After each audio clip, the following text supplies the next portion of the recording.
નાયબ પોલીસ મહાનિરીક્ષક શ્રી વીરેન્દ્રસિંહ યાદવ સાહેબ ગાંધીનગર રેન્જ તથા જિલ્લા પોલીસ વડા શ્રી મનોહરસિંહ જાડેજા સાહેબ નવો દ્વારા વણસોદાએ મિલકત સંબંધી ગુનાઓને શોધી કાઢી તેના આરોપીને પકડી અને પરિણામલક્ષી અને અસરકારક કામગીરી કરવા માટે સૂચના આપવામાં આવેલી હતી।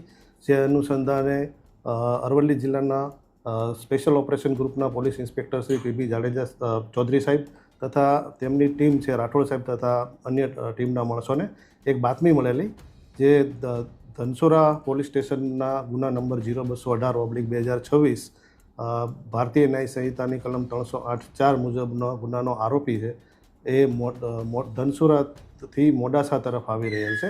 જે અનુસંધાને એસઓજીની ટીમ દ્વારા ધનસુરા મોડાસા રોડ ઉપર આવેલ રૈયોલ ફાટક ખાતે વોચ ગોઠવવામાં આવેલી અને એ વોચવાળી જે વર્ણનવાળી ગાડી છે એ ક્રેટા ગાડી છે GJ08BB 5155 નંબરની ગાડીમાં આરોપી હોવાની બાતમી મળેલી। એના અનુસંધાને ગાડીની વોચમાં હતા એ દરમિયાન ફાટક પાસે ગાડી આવતા એમને રોકેલી।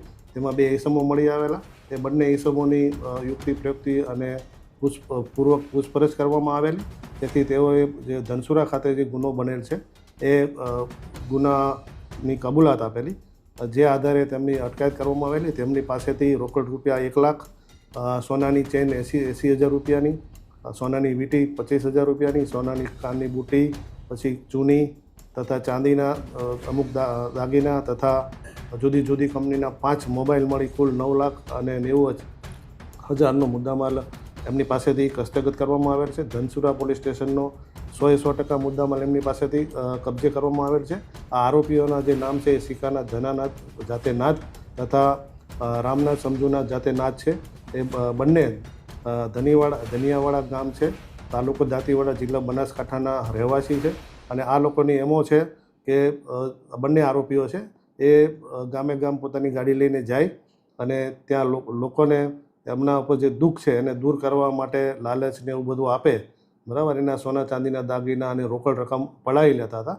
તો આ પ્રકારની કાર્યવાહી એ લોકો કરતા હતા ગુનાહિત પ્રવૃત્તિ, તો એના આધારે એની ધરપકડ કરી લેવામાં આવેલ છે અને હાલ આ ગુનાની તપાસ ચાલુમાં છે। બીજા કોઈ લોકો ભોગ બને એવું તપાસમાં એ અમે અત્યારે એમનો ગુનાહિત ઇતિહાસ તપાસી રહ્યા છીએ। જેમ જેમ માહિતી મળશે એ અમે આપણે આપતા રહીશું।